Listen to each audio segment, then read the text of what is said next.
This is my first video on YouTube. आज का हमारा टॉपिक है शिक्षा के विभिन्न रूप। शिक्षा के विभिन्न रूप में हम चर्चा करेंगे फर्स्ट टॉपिक पर। ठीक है, हम क्या बात करेंगे आज सकारात्मक और नकारात्मक शिक्षा के बारे में। तो सकारात्मक शिक्षा के बारे में पहले बात करते हैं। ठीक है, सकारात्मक शिक्षा का मेन उद्देश्य यह है कि आपको अनुशासित एवं आप क्लासरूम में हैं या फिर स्कूल में हैं कहीं, तो आप अनुशासन को बनाए रखते हैं या फिर किसी की मदद करते हैं और जो आपको स्कूल की तरफ से चीज़ें उपलब्ध कराई गई हैं उनका आप अच्छे तरीके से प्रयोग करते हैं। तो वो सब बताया जाता है सकारात्मक शिक्षा में।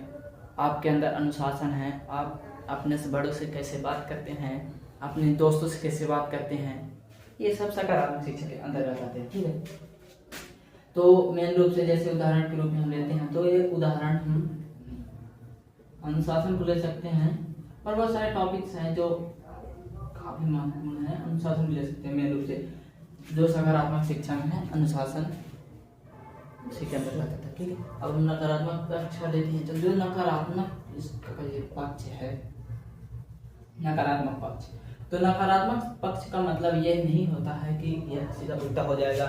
इसमें यह सिखाया जाता है कि चोरी करने करनी चाहिए, किसी को परेशान करने कैसे करना चाहिए, ये सब नहीं सिखाया जाता। जो नकारात्मक शिक्षा है, तो नकारात्मक शिक्षा के अंतर्गत हमें ये बताया जाता है कि अगर कोई भी व्यक्ति या फिर जो स्टूडेंट्स है, कोई स्टूडेंट है, ठीक है, स्टूडेंट है वह अगर किसी चीज़ का नुकसान कर देता है तो उसे फाइन लगेगी। अगर कोई स्टूडेंट है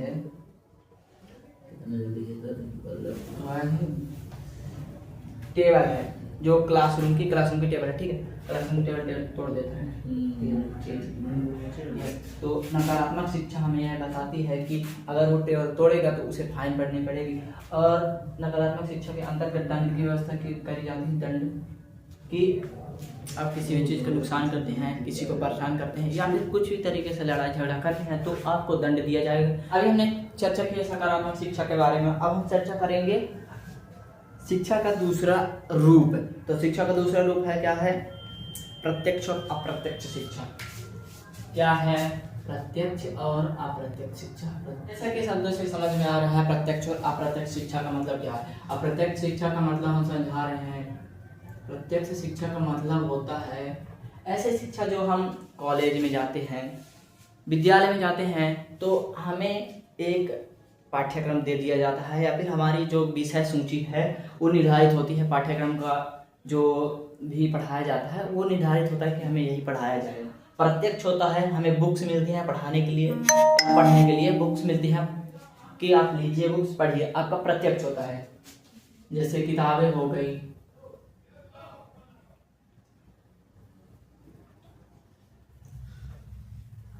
किताबें हैं, ये प्रत्यक्ष रूप से हमें दिखती हैं और हमें अप्रत्यक्ष पे चर्चा करते हैं। अप्रत्यक्ष में क्या होता है कि जो आप अपने दोस्तों के साथ जाते हो, जैसे आप छोटे थे, ठीक है ना, जब छोटे थे आप तो आपके माता पिता जो है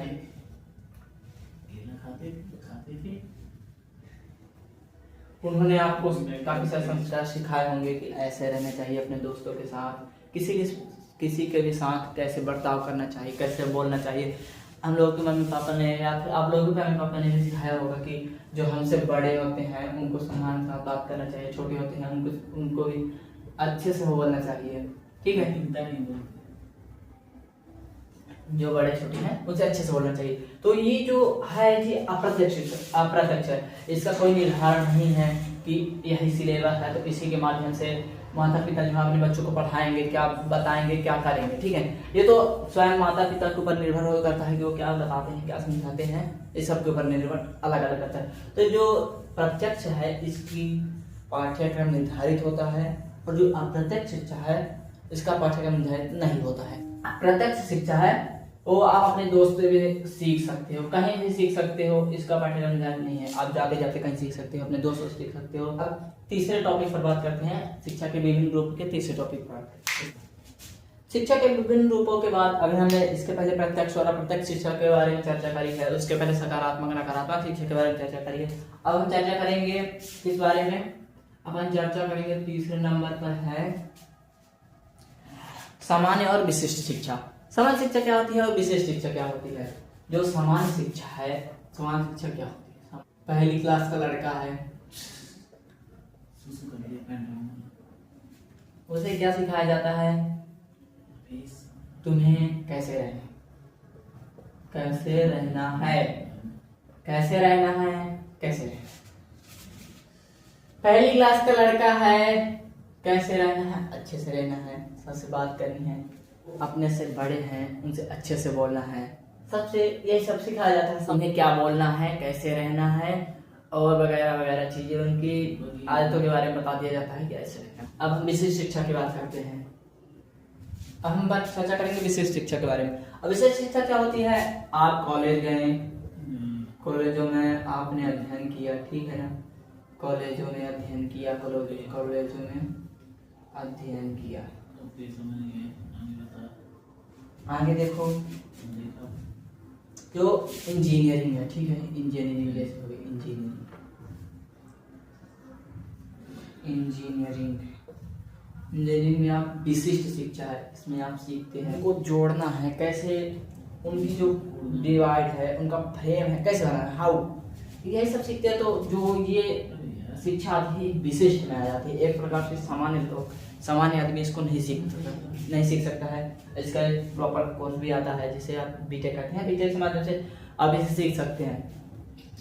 और जो ये विशेष शिक्षा है, ये आम लोग तो प्राप्त नहीं कर सकते हैं। वो 12वीं पास करें, इसके बाद कॉलेज करें, उसके बाद ये सब सारी शिक्षा कराई जाती है, इसलिए इसे विशेष शिक्षा, मतलब कि जो विशेष शिक्षा है वो सामान्य आदमी ग्रहण नहीं कर सकता, वही ग्रहण कर सकता जो इस लेवल पर आता है, इसीलिए इसे विशेष शिक्षा कहते हैं। इसके बाद हम चौथे नंबर टॉपिक पर चर्चा करते हैं, व्यक्तिगत शिक्षा और सामूहिक शिक्षा। चौथा नंबर टॉपिक है अपना शिक्षा के विभिन्न रूपों में व्यक्तिगत शिक्षा, सामूहिक शिक्षा, ठीक है, व्यक्तिगत तथा सामूहिक शिक्षा। तो व्यक्तिगत शिक्षा में क्या चर्चा करेंगे हम? व्यक्तिगत शिक्षा में देखते हैं कि जो कोई पर्सन है, ठीक है ना, पर्सन है, वह क्या करता है कि बुक्स लेता है, ठीक है, बुक्स लेता है, बुक से पढ़ता है। जहां पास वो खुद और दूसरा एक ही हो, ठीक है, वहां पास क्या होता है? वो व्यक्तिगत पढ़ाई करता है। I mean, जैसे नेट पर देख सकते हैं, यूट्यूब हो गया, ठीक है ना, यूट्यूब में पढ़ाई कर रहा है तो वो टीचर से पढ़ रहा है, टीचर पढ़ रहा है और वो खुद पढ़ रहा है। तो टीचर से पढ़ रहा है और खुद पढ़ रहा है, इसलिए वो है और मतलब दो लोग जहाँ होते हैं, तो मतलब मूल रूप से कह सकते हैं दो लोग जहाँ होते हैं वहाँ पास व्यक्तिगत शिक्षा होती है।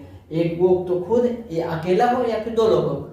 तो जैसे कोई बुक्स से पढ़ रहा है तो वो क्या होगा? व्यक्तिगत शिक्षा होगा। बुक्स से पढ़ रहा है या फिर कहीं मैगजीन ले लिया हो तो बुक्स के अंदर आता है, ठीक है, नोट्स पढ़ रहा है, व्यक्तिगत शिक्षा है। अब सामूहिक शिक्षा पर चर्चा करते हैं। सामूहिक शिक्षा, सामूहिक शिक्षा क्या है? तो जो सामूहिक शिक्षा होती है वो होती है जब हम जाते हैं क्लासरूम में, अपना क्लासरूम हो गया, ठीक है, क्लासरूम, ठीक है, क्लासरूम हो गया, आप गए क्लासरूम में, क्लासरूम गए आपने ना प्रॉपर स्टडी किया, ठीक है, अपनी बेंच पे बैठ गए, अपनी बेंच में बैठ गए जाकर, ठीक है ना, वहाँ पास आप तो अकेले होते नहीं हैं, तो टीचर होता है, ठीक है, टीचर होता है, आप होते हैं, आप होते हैं, आपके दोस्त होते हैं, आपके दोस्त होते हैं।